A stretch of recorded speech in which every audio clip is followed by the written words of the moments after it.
Paul, can you reflect on the career of the three boys, given that you're in the unique position where you've been a teammate and a coach? Yeah, it's been amazing. I suppose in this era, to stay playing for as long as they have, to stay as important to the teams they play in for as long as they have, is probably a big thing. Some guys fade away. That those guys have gotten better and better and more important in some ways. I suppose, you just can't beat experience sometimes. To have seen the picture so many times makes you better at dealing with what unfolds in front of you, and those guys are particularly good at it. So the amount of caps they've accumulated, big games, big moments, they've come back from injuries, they've come back from setbacks with their provinces and with Ireland, and they're a great example to the rest of the team. I think one of the big things they give us at the moment is how much they enjoy it. It's a nice thing when you're a young player and you see an old player and how much fun he has when he's in camp, even though it's not new to him anymore. It's not. We've been in Carton House since they started, so it's all pretty familiar to them. And I think how much they enjoy it, how much they enjoy hanging around with the lads, how much it means to them to play for the team, and how they show that on the big days is great. And it makes you, as an ex-player even, it's kind of nice to see that they love it maybe as much as you did as well. So it makes you believe that you were kind of right, that you thought this team was really important. And so it's been incredible, and I think they're a great example to the young players. They get on great with guys from all across the provinces. That's the nice thing about them as well. I think, some of them, their best mates in the team are probably from other provinces. So it's a great example for when other players come into the squad. Thanks, Justin.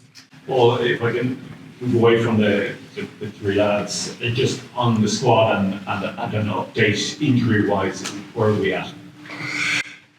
Yeah, everyone is fine. Caelan has been running for the last week. He ran today, so he's certainly in with a shout of being involved. Jack Conan is looking after his back a little bit. He hurt his back when he fell in a carry the other day, but we'd be pretty confident he's going to be okay. I know Ronan Kelleher trained today. No one is ruled out. They're all carrying bumps and bruises, but they're all doing okay. I know Ty Furlong was back with his province, and he'll be rejoining us next week. So no one is ruled out at this point. Thanks. Cameron? Paul, what did you make of the Wales game now a week on? How did you find particularly the line-out match? Line-out was okay. I think we lost two line-outs, which were disappointing, probably our own error more than anything else in terms of how we called them, and we got to play off some good ball. Their line-out was good as well. I'm not sure exactly what their number was, might have been 19 out of 21 or something like that. So we'd like to have gotten after a bit more ball in the air, and maybe a bit more ball on the floor as well. So it was okay. I think overall the game, I think, sometimes there's some parts of your game improve and then another part of your game struggles or whatever. And certainly in that first half, we struggled at scrum time, or struggled with what they were doing at scrum, and struggled with the referee's interpretation of the scrum. And that probably set us back a little bit and probably took away a bit of our momentum. We started well in terms of how we were playing, in terms of the intent we were playing with, in terms of how we were getting the ball to space. And then they got a bit of belief from some of those moments, and it was quite tough. But I think the second half was much better from us. It's unusual for us to probably take kicks at goal and pull away in that way. In the past, we've gone to the corner quite a lot and tried to put teams under pressure that way. So it was interesting the way that the players chose to deal with that. And I suppose to come back from a position of being 18-10 down and looking like we were in a bit of trouble was great for the players. It wasn't perfect, and we've a load of things to improve on, and hopefully we can do that heading into the France game. Thanks. Michael, then. Hi, Conor. How are you? Do you think is time available for Leinster this weekend? Do you think he could benefit from 40 minutes, or is that just rehab for the following week? I don't think he's available for Leinster this weekend, no. Okay. Just a couple of years ago when Ireland played in France, it was the second round as well. France had just scraped past Italy. They obviously put 11 tries on them last week. In terms of preparing a team, from your experience as a coach and player as well, is it better to come in after a hard-fought win like Ireland had, or off the back of an 11-try win, in terms of focusing the mind?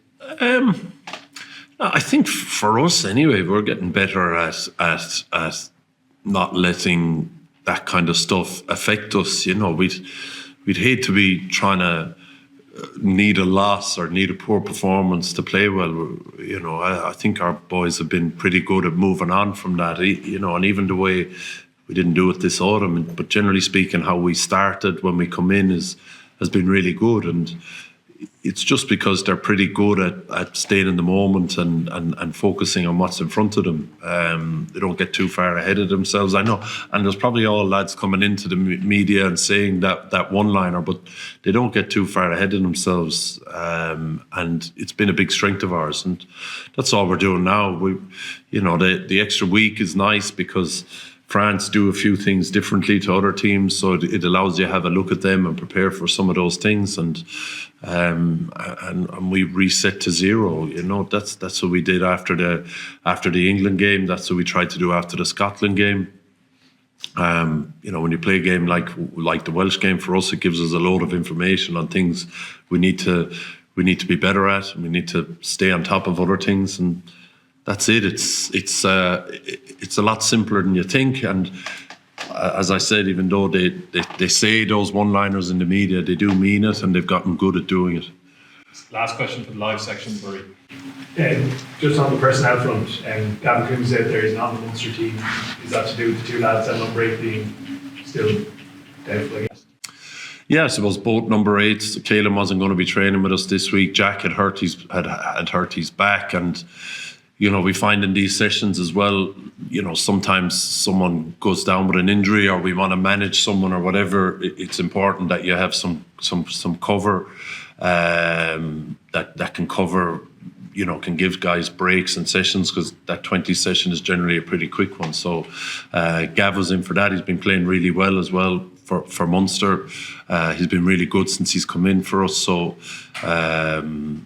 so it's just, you know, I suppose that position, you know, you don't want to rush players either. You want to be able to let Jack Conan, he's an experienced guy, you want to be able to let him figure out what's going on with his back, and if he's good to train, well, then he can jump in and train, and if he doesn't, you know, we want to have guys that are preparing to play if he's not right, and Gav has been doing that for us. Just very briefly, on time, there's been a few optimistic updates, making progress, etc. Never quite ruled out. What exactly is happening there? Is it literally that uncertain as injury, or? I just think because there's been a few false starts, he wants to be sure about it, you know, and the medics want to be sure about it as well, and not have another false start. So I'd say if he'd had no history with that calf, he might be back by now. But they just want to make sure, and he wants to feel sure and feel confident in it himself as well.